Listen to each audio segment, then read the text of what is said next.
Christy Lee, hi. Hi, Juliet. How are you? I'm well. How are you going? Yeah, great. Thank you. Good.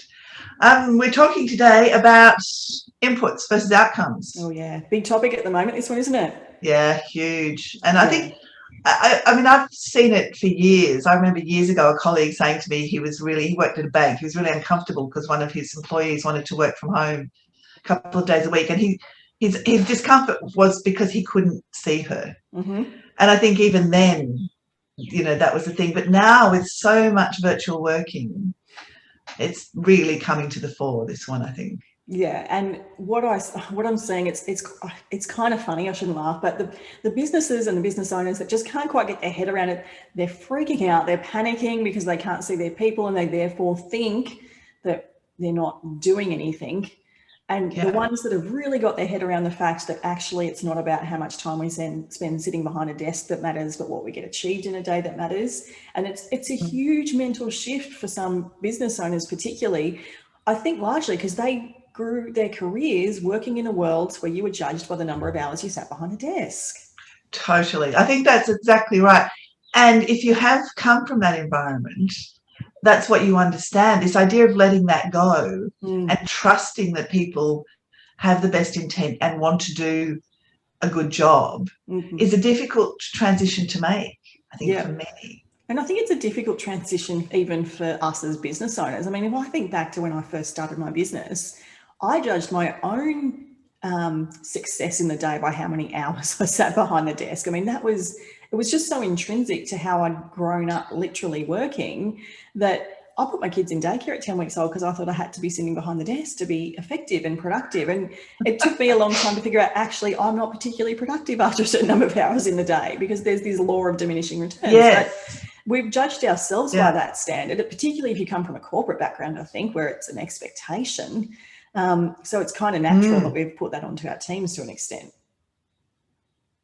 Well, I think certainly what I experienced when I was in the corporate world was it's almost a badge of honor to have worked Yes. a million hours, and to be seen at your desk at 9 o'clock at night, or to be the first one there in the morning when people are coming in, is that badge of honor, is that look how hard I am working. Absolutely. And we actually, you Um, and I were talking to a mutual friend and colleague just a few weeks ago, and she was sharing her corporate journey story. And she was sharing that it was not unusual for her to still be in the office at, I think she said, like 2, 3 a.m. and then back again at, mm, 7 or 8 the next morning to go again. And it's ludicrous to think that that is a good way to work. absolutely. Yeah, absolutely. So I think how do we get people to shift is really the question, isn't it? Because I think the reality is that the virtual teams and hybrid teams are with us to Mm-hmm. stay, Mm-hmm. in whatever capacity that is. People now have found they can work from home, they can be really productive from home, and they often are enjoying that they can have a rhythm at home that's not possible at work. So Yep. you know, how do you think people should be sort of what can we do to help them make that shift, I guess, is really the question, isn't it? I think clarity is your best friend when it comes to this. And what I mean by that is getting really clear about what success looks like for every Mm, position in your business. And yeah. I think, despite thinking we know what our team are doing and what success looks like, I think quite often we're not particularly clear. We have a receptionist because we think we should, not because it's necessarily a role we need. Yeah. Um, and there's lots of, I guess, similar stories where you think that the role is a full-time role, but you've never really looked at what success looks like for that role. And I think the first step is to get clear about what success looks like in that role. What is achievable? What should be achieved? And ultimately having really excellent KPIs, obviously, but you can't get there until Yeah. you've first got clarity about what's the objective of this role, because not Yes. all roles are going to be so clearly defined that you can say they're going to be able to spit out 10 gadgets in an hour, or it's not that black and white for every position, but you do have to be clear about Mm. what the core objectives of that role are, and roughly what's involved in making that happen in terms of not only time but also efficiencies and productivities. Yeah, absolutely. Look, I think there's a real opportunity too, isn't there, to have conversations about this, Yes. and Mm-hmm. this is how you build that trust, which is going to be fundamental to making this work, is having that conversation even about, this is what I think your role involves, and this is what I see as success in this role in the next 12 months. What do you think? Absolutely. You know, And and asking them, just ask your yes, team, because yeah, no one wants to go to work. If you've got an engaged team, and that's what we're all striving for, and you'll know yeah, that they're engaged, they don't want to go to work and be lazy or be unproductive, because it's demotivating. So if you've got totally, a yeah, good team, they will tell you what they're striving to achieve or what they think is achievable from an objective perspective. So yeah.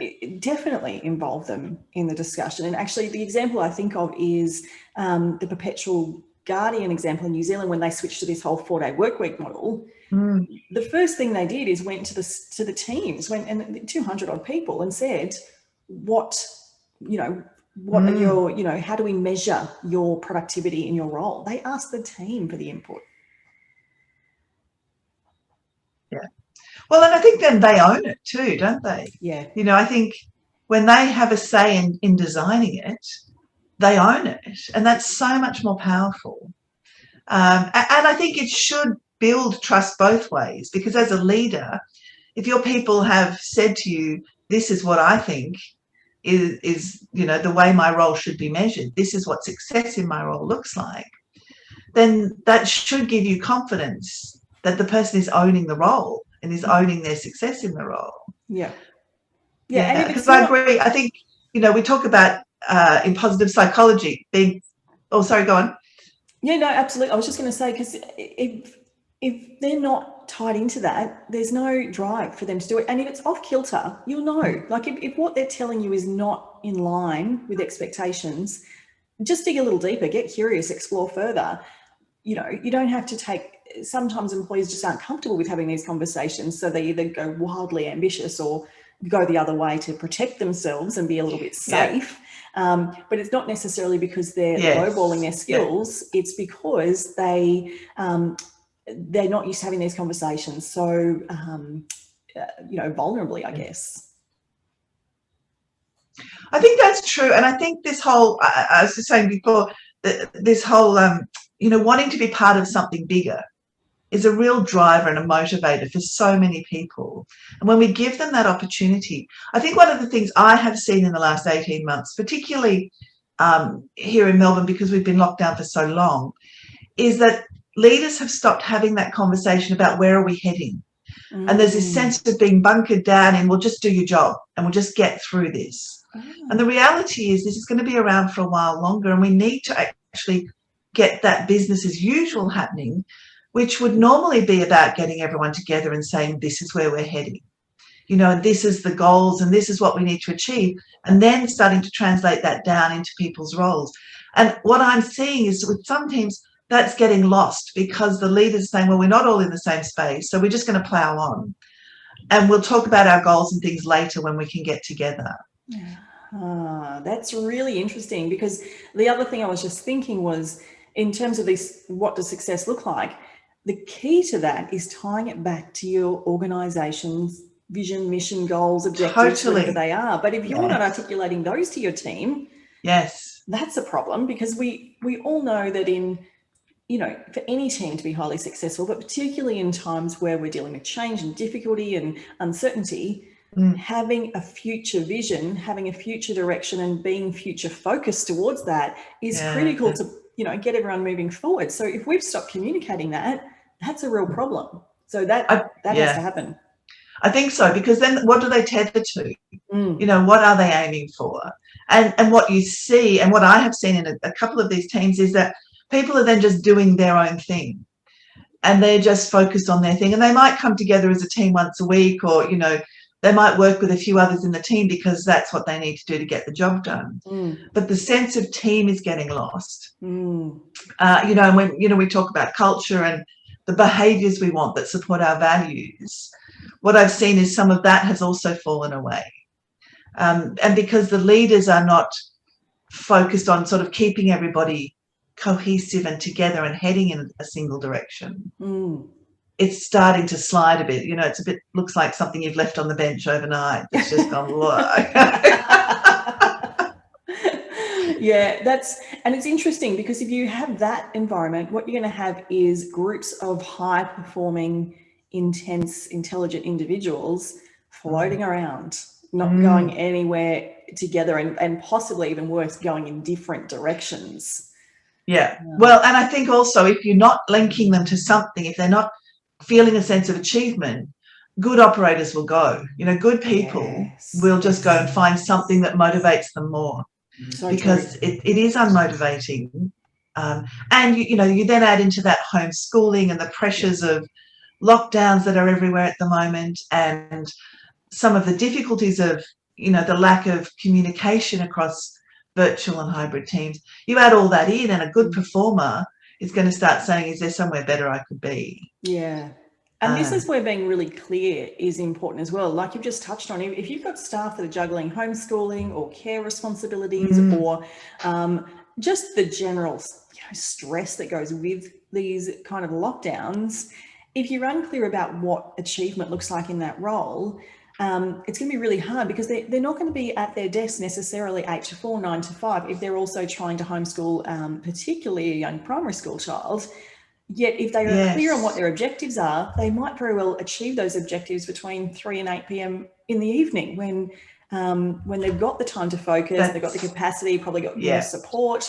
But without that clarity, you're assuming they're spending their days claiming their work pay and homeschooling their children. And I'm seeing a lot of businesses actually, really interestingly, suggest that if you're homeschooling because you're forced to, you aren't able to work, and they're actually preventing their employees from working. And I think it's insane, and you know, one of the worst engagement strategies I've ever heard, because what message does that send? That sends a message that, firstly, I'm non-productive when I am working different hours to what I might usually be if I was in the office. We know that people work better at different times of day due to their, you know, just their body clock and their general cycles of work. If you've got someone that performs amazingly 8 to 11 a.m. but lags off after that, why not tap into that whilst you've got the opportunity? Look, I agree. And as long as they're able to, you know, come to the critical meetings they need to be at or whatever, I come back. I totally agree with you, because, and this is why focusing on outcomes is so much more important than inputs. This idea that someone should just, if they're working at home, sit at their desk in the same way they would in an office just doesn't make any sense. And as you say, the homeschooling issue has become so stressful for so many. And I agree with you. I've seen, was there a council recently that said their staff couldn't homeschool it? You know, and you just think, what are you thinking? Yeah. And how is that in any way motivating or building trust with anybody? Because there's no empathy there. There's no help. No, and you wonder why those types of organisations have a bad rap as being very inefficient and unproductive. It's because they've got a culture of mistrust fundamentally. So yes, exactly. Yeah. So if we know we need clarity, and I think, what do you think the next steps we need to take are in order to understand and switch our thinking in relation to what productivity and outputs look like versus input? What else do we as business owners need to be focused on? Well, look, I always come back to communication. Love a bit of communication. And I think even more so, I think there needs to be a conversation going on. So once you have that clarity around what's expected, the conversation is about how are you going, you know, and what support do you need, and how realistic is this, and how are you coping? Is this working, in fact? I know the team I was working with last year was quite a big team, and they had a monthly survey, you know, just an anonymous 3-4 questions. How are you going? You know, are you able to do your work? Are there things we could do better? That sort of stuff, which gave everybody a chance to vent a little bit. Because I think that there has to be a conversation about how is this working for you? And, you know, if people tell you that the best time for them is 6 till 9 a.m. and then they do homeschooling and then they work again from 3 until 8 or whatever, that shouldn't actually matter to you as the leader. You know, and if that helps them get through all of this and do their job, then to me that makes sense. But I think there has to be more conversation around how we support them and how all of that is working, because none of this is going to be set in stone. No, whilst yeah, that's exactly right. We set this direction and we know where we're heading. Yep. But the way each of our people is going to get there is probably going to flex through all of these lockdowns and opening up and lockdowns and, all of the stuff that sits with that, let alone anything else that's happening with work. Yeah, absolutely agree. I think clarity, communication, and I think the third thing I will throw in the mix that I think everyone needs to be doing is getting really strong KPIs in place for every position, and proper KPIs, not wishy-washy ones that no one can actually tell what they're meant to be doing. Really solid, measurable, specific KPIs, because what employees want to know from us is what's expected from them and how are they going against those expectations. And a KPI gives that gift all in one little bundle. So if you can be clear about what you need, where you're going, what success looks like, if you can communicate well with your team consistently, not a one-off communication, and you can have really solid KPIs that you can measure performance against, and your team can measure their own performance against, then you no longer need to worry about time at all. Time becomes a non-issue. It becomes, we've got other ways to measure success, and time's not one of them. Yeah, I think that's absolutely right. And I think then some of the things that we need to be focusing on are, giving positive feedback to sort of reinforce the things that are working well. Yeah. And perhaps measuring KPIs in real time too, measuring, if this is your KPI, what does that mean on a weekly or a monthly basis? Absolutely. Yeah, definitely. Because I think KPIs work best when they are, very current. And even if you can set them quarterly, then with monthly milestones back, that works really well. Or if you can set them so that you know that each week that needs to be achieved, or each month that needs to be achieved, that is the best type of KPI. Because a KPI that says broadly you've got to get this done in the next year, it's too open. We can be much more specific. Yeah, I'd agree. And I don't think it's very motivating either. No. To have some 12-month thing when our lives at the moment are, yes, exactly. Our lives require little wins at the moment, I think. I think it's also really important to be clear about the culture that you're trying to maintain or create or redefine, and what that means for how you want people to behave. I think that's a really big one, because we're in an environment where if your culture is about information as power, it's very easy for people to hoard information at the moment and not share because you're not all together. So I think there's a real issue around defining the behaviours that you want. And they could be really simple ones around engagement with the team and supporting one another and collaboration and those sorts of things. Definitely. But I think as a leader, we need to be watching that. Yeah, absolutely. And I would encourage leaders to also create KPIs of sorts around those behavioural and cultural aspects, not just around the specific operational results from a role.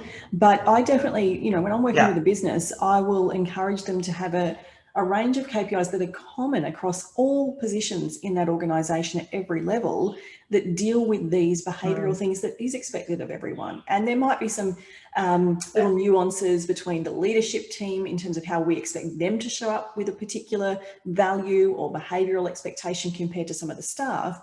But fundamentally, if, like you said, if knowledge is power is one of our key values, have a KPI around that. Have a KPI that says proactively share knowledge with your peers on a weekly basis, or something you can really measure that they are participating in that behaviour and value.